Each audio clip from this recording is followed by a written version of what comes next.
Hey guys, let's get more news about Dallas, but first, don't forget to subscribe and leave your like. Could the Dallas Cowboys have interest in Javonte Williams?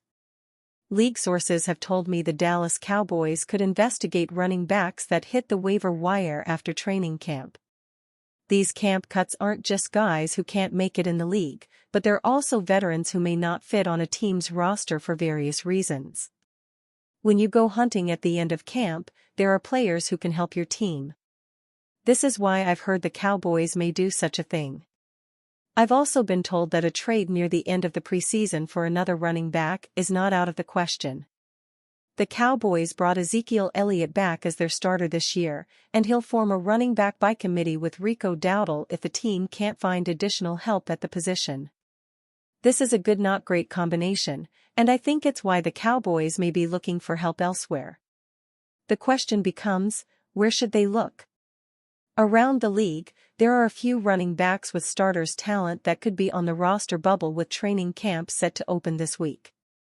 In this article, I will take a look at who could draw interest from a team like the Cowboys, or any other team in need of help at the running back position. Javonte Williams could be competing with Samaje Perine for the final spot in the Broncos running back room. A 2021 second-round pick of the Broncos, Williams was an exciting player in his rookie year, but he has not looked the same since shredding his knee early in the 2022 season. Williams started 13 games last season, but he averaged only 3.6 yards per carry. His game is all about running defenders over, but Williams only had 11 broken tackles last year, ranking number 28 in the NFL, on 217 total carries. Compare that to his fantastic rookie season when he had 31 broken tackles, leading all NFL rushers that year, on 203 carries. Khalil Herbert has flashed talent during his time with the Chicago Bears, but he's in danger of not making the team due to the talent above him on the depth chart. The Bears are stacked with backs, and they'll have a problem just getting enough touches to guys like DeAndre Swift and Roscoe Johnson. Herbert, a sixth-round pick out of Virginia Tech in 2021, has amassed 1,775 rushing yards over the last 3 seasons, compared to Williams who has 1,881 rushing yards during that time. Herbert started 9 games last year for the Bears, but since fellow backup Travis Homer is a standout special teams player, we might see a team in need of a running back throw out a trade offer. Myles Gaskin is a fast back who can do it all, but he might not make the 53-man roster for the Minnesota Vikings coming out of training camp. With only 10 snaps last year between 2 teams, and all of those snaps on special teams, Gaskin is trying to get back into the offensive mix with the Vikings. Just like Herbert with the Bears, the Vikings have some talented backs above Gaskin on the depth chart. Thus, he might get squeezed out of a roster spot because Aaron Jones is starting, Ty Chandler is a great backup, and arguably a rising talent, and King Nwangwu is a younger player, also with a lot of speed.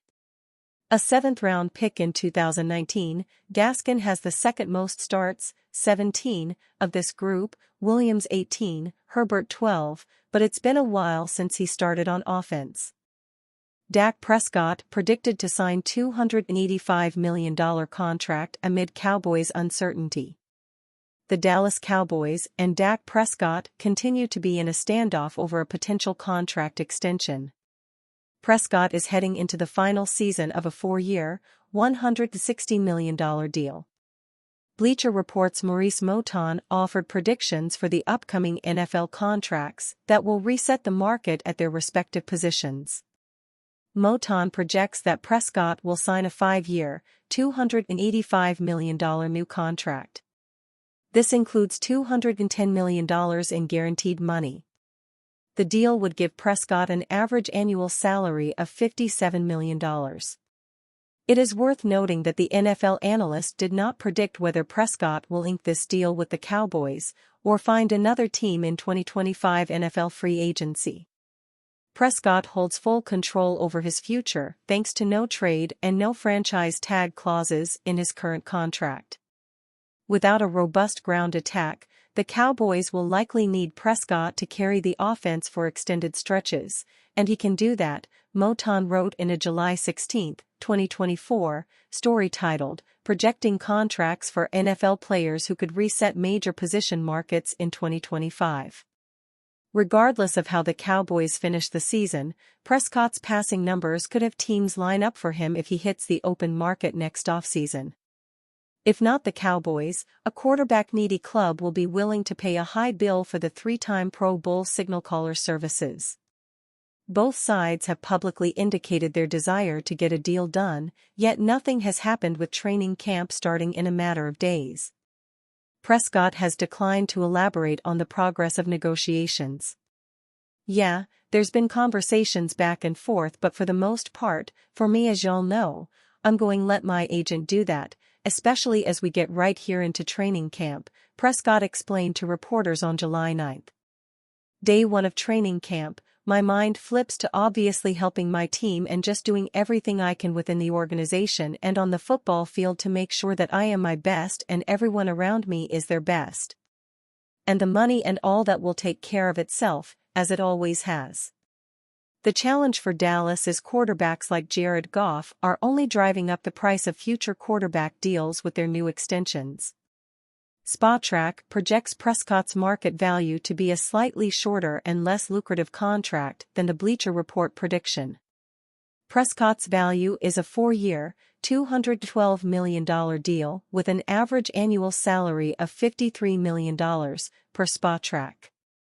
Cowboys Executive Vice President Stephen Jones opened up on the difficulty of attempting to keep stars like Prescott, Micah Parsons, and CeeDee Lamb. All three players are heading towards lucrative contract extensions. "We're trying to a little bit play Houdini in how to keep all these guys around Dak," Jones said in a July 19 interview on the Athletic Scoop City podcast. "And keep these players we were fortunate enough to draft. And when you start stacking them up like that, it's a challenge. It's not that it's not doable, but you certainly gotta have some give and take if you want to do that." Stephen A. Smith names one player Cowboys should pay right now. The Dallas Cowboys have a tough situation on their hands right now. They didn't pay Dak Prescott or CeeDee Lamb, and that decision might come back to haunt them in the foreseeable future. Nonetheless, Stephen A. Smith still believes they should prioritize other players over them, and that player is Micah Parsons. In the latest edition of ESPN's First Take, Smith argued that Parsons embodies everything Cowboys fans believe they are. He talked about Parsons being a disruptive defender and someone who's a relentless competitor and who will go at the opposing team's quarterback. He thinks that Parsons knows that the Cowboys won't get much out of Dak Prescott, which is why he goes all out to make up for that on the defensive side of the field. Smith argues that, as much as the quarterback and wide receiver are usually a priority for teams, Parsons was their most important player, so they should have that deal done first. That makes sense to a degree. Parsons is one of the most talented and disruptive players in the National Football League by a significant margin, although, like Prescott, he's also left plenty to be desired in key moments of the game or the season. There's also his character and all the talking he's done since he entered the league, with reports stating that he was wearing thin in the organization. Even so, if the Cowboys believe in him, as they should, Smith is right about the fact that they must pay him before it's too late. And you, fan? What do you think of the situation of Micah Parsons? Leave your opinion in the comments.